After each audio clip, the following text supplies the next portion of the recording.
episode of Tisat TV. At last time na pag-usapan natin at guest natin si Adriana. This time we have another guest and her name is... Miss Divine Grace Guillermo po. Diba? Divine Grace is one of our IT students. Since we have talked last time about the hospitality, this time naman sa mga IT department tayo. And by the way, di ba, merong trademark si Divine dito. Yes. Paano yung introduction mo? Hala, ng bakit tinano pa yun? So, yung introduction ko dati. Kailangan ng sample. Ayun. I'm Divine Grace Guillermo. Hala, nakalimutan. 18. Mandrake. Ay, ganun ba yun? Nakalimutan ko na. Kasi Mamaya balikan natin yung memory na yan, di ba? Anyway, si Divine dito, isa siya sa mga IT students natin. And our IT students are equipped with NC as well. Meron silang NC3 and NC2 po, which is yung NC3 po namin is visual graphic design, tapos yung NC2 po namin is animation po. di ba? At yon nakuha ninyo at the same time ng OJT ninyo. Po, yes. Diba? Tama. And since she is one of our IT students, syempre, dahil tapos na tayo sa hospitality, this time sa IT tayo, and she is actually one of our representative students from the Regional Skills Competition in IT. And she won... Silver medal po, ma'am. di ba? Ang Second bongga place. talaga. First time mo ba? Yes, ma'am. It was my first time po na mag-join. Shala talaga ng mga first-timers nating students dito, di ba? Nananalo sila ng silver medal. Anyway, ano yung category na sinalihan mo?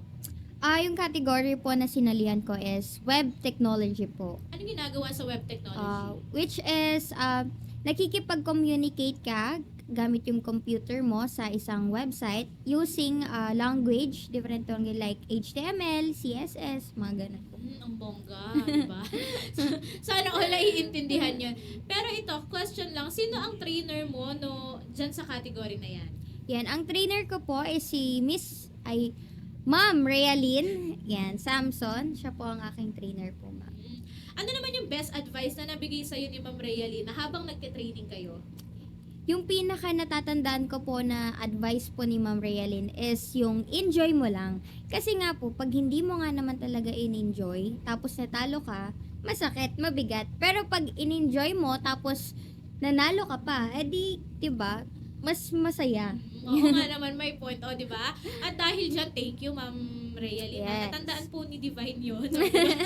Pero Yes, how po. was the training? Kasi, natatawa ako sa inyo na nakita ko kayo nag-training. Kulang Yes. na lang, maging kamukha na nila yung mga laptop nila habang nag-training. Sobrang dikit, no? Oo. Nakaganon na sila. As in, sobrang lapit na ganun ng pagmumukha nila sa laptop. Mm-mm. How was the training?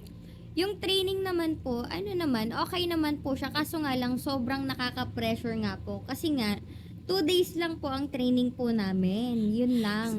Kung naiiklian na ako doon sa 5 araw na Oo. tinuruan si Adriana, mas maikli pala ang sa kanila. Yes, totoo Diba? po yun. Kung time-lapse si Adriana, mas time-lapse po sila. Times 5 yung nila, pagkabilis. See how competent our teachers are. Kayang-kaya nilang ituro yung mga skills na yan in a span of 2 days. Diba? Yes. Yan. Can you share your experience naman nung nasa competition ka? Nung competition po, okay naman din po siya. Okay yung naging flow kasi yung mga facilitator po, which is yung mga mentor po ng iba, nandun lang sila, nag-a-assist. Pero ang pinaka naging parang struggle siguro sa mismong competition is yung pagkagutom po, ma'am. Dahil nga po sa puyat, syempre hindi ka nagigising ng maaga para magalmusal. So, diretso na po dun talaga. Actually, naligaw pa po ako nung papunta dun. Totoo yun, naligaw ako. Bakit ka naman naligaw? Kasi Ay, hindi oo ko nga pala. Oo po, ma'am. Naligaw. May habit po kasi si Divine na medyo mahina po siya sa direction. Totoo po yan. Diba? Kaya, no wonder naligaw siya ng araw ng competition. Mm-mm. Pero dahil yung unang problema nga daw niya, gutom siya. Yes, yun yung naman naging problema. Gutom talaga. Iniisip niya, priority po ang pagkain, di ba? Tingnan niyo naman si Divine, priority niya talaga yung pagkain. Nakakatawa to ng gala night talaga. As in, nakakatawa siya, sabi niya, Divine Grace Guillermo, IT2 Mandrake. Bakit Tapos yan? mamaya makikita mo siya nakapila na sa pagkain. Hala, totoo po yan. Ako yung una. Ako na lang pumila sa pagkain. Totoo Hindi po ko siya yan. makakalimutan talaga nung gala night, di ba? Pero, isa pa to sa mga nabalitaan ko. O, di ba? Balita. Ba't nabalitaan? Nabalitaan. O, di ba? I think meron kang award na nakuha. Meron? Were you Meron ba? Isa ka ba sa mga students na best in OJT or... Ay, yun po. Ay, nakakahiya po. Hindi May po, ganon. pero opo. Ayun, nagulat din naman po ako na isa ako sa mga sa Swiss po nung nag-OGT po kami. Isa po ako sa mga best in OGT daw. Ayun. Daw. O, diba? Tingnan nyo yung Labyrinth! tingnan mo yung mga labyrinth na mga estudyante natin dito, di ba? Kaya nilang magpakitang gilas kapag nasa OJT na sila. Anyway, since we are talking about this, mahirap ba yung web technology? Actually po, kung sa ibang student na mahilig mag-computer, like yung mga gamer, yung mahilig talagang babad na sa computer, I think naman na mas magiging madali sa kanila. Pero ako nga po kasi is hindi ko nga din siya parang course yung IT. Pero naiintindihan ko siya dahil nga po yung mga nagtuturo, which is si Ma'am Rialyn Samson din, ayan sila Sir Mark Tamayo, ayan yung mga magagaling magturo ng mga programming language. Ay, Diba? diba special mention? Actually, yes, our IT instructors are very, very, very competent talaga, di ba? Yes. In a span of 2 days, nagawa nilang turuan si Divine. Yes, totoo po Para dun sa yan. competition na yun. Oh. Ang syala. Anong message mo naman kay Ma'am Rialyn? Hala, kumusta ka na, ma'am? Nakamusta? Hindi, ayun. Kumusta? Syempre, yung masasabi ko lang kay Ma'am Rialyn, napaka-ano din naman siya. Determinadong teacher. Kasi, sa totoo lang, ma'am, hindi niya, ano bang tawag doon? Hindi po niya ano yung web tech. Hindi niya forte. Oh yeah, hindi niya po forte. Hindi niya forte, pero dahil nga po sa determinado siyang magturo din, inaral niya talaga. Nakita kong inaral niya talagang halos siya yung nag-ano doon para gumalaw yung mag-run yung ginagawa po namin. And ayun nga po, naturo naman po niya ng maayos sa akin. Mahirap ba yung coding? Kasi nabanggit mo kanina na coding ang kailangan nyo. Mahirap siya na madali. Ay, paano yun? Hindi, ano naman po, syempre kung talagang iintindihin mo siya, maiintindihan mo. Pero kung lumilipad ka, Lumilipad. oo, pero kayang-kaya naman po siya. Kasi, gaya nga po ng sinabi ko, talagang magagaling yung mga teacher po dito sa TISA. That's nice to hear, o, di ba? Ayan. Sana proud yung mga teacher ni Divine Yeah, sa mga syempre naririnig po. nila sa kanya. Anyway, ayan. Syempre, dahil nga, if si Adriana, beauty, brains, and Wala. talent, of course, hindi naman papatalo si Divine dyan. Sige po, Beauty, bye-bye po. brains, talent. O, di ba? May talent siya. Anong kakantahin mo? Ayan, yung kakantahin ko po is Somewhere Only We Know. Ay, Ayan. bongga. Please welcome Divine Grace Guillermo. She's going to sing Somewhere Only We Know.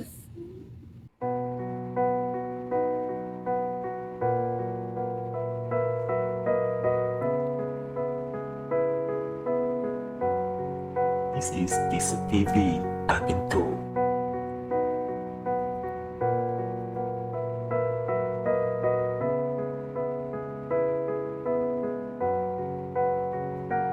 I walk across an empty land.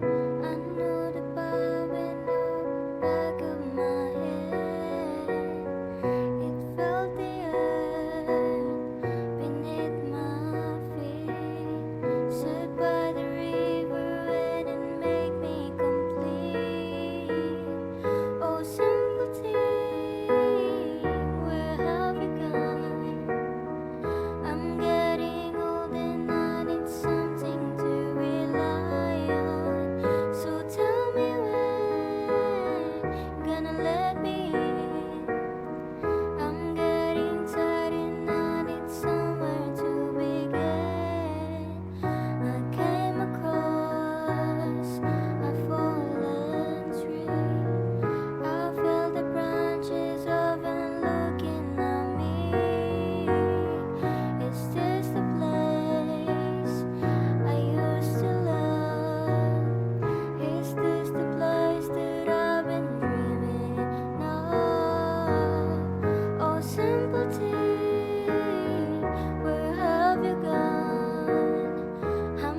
O, di ba? Beauty, brains, and talent. May iba ka pa bang pinagkakaabalahan maliban sa pagiging IT? Uy, ano po, meron po akong mga hobby yan, ma'am. Kapag walang ginagawa, ayan. So, isa din po akong artist dito sa Tarlac, local artist po, which is, nagpipainting po ako and baka gusto niyo pong bumisita sa Diwa ng Tarlac, na doon po yung mga painting. Ay, bongga. O, di ba? Yes. Talented na talented talaga. Uy. See how talented our artisans are? O, ang bongga. Ngayon po, kung interested po kayo sa mga artworks ni Divine, nakadisplay Yes. po sila sa Diwa Baka ng naman. Tarlac. O, Mura baka lang naman. po. Ay! Nagbenta! Nagbenta. Anyway, thank you so much for joining us for another episode of Tisat TV. And again, thank you, Miss. Yes. Divine Grace Guillermo po, O, ma'am. diba? Kailangan marinig niyo yung totoong introduction niya ng Ayan Gilay. na. Paano? Akala ko Sample. ma'am makakaligtas na ako. Hindi sabi ko sa'yo, sige. babalikan natin yun Okay. eh. Ito O, po diba? yung intro ko dati. O, dali, Yan, ah. dapat ganyan, Kinakaawa ganyan. ka pa daw. Dali. Miss Divine Grace Guillermo ay Tito Mandre. Wow! Oy! Ano ba? Thank you so much, Tisay. Yes, See you thank in you.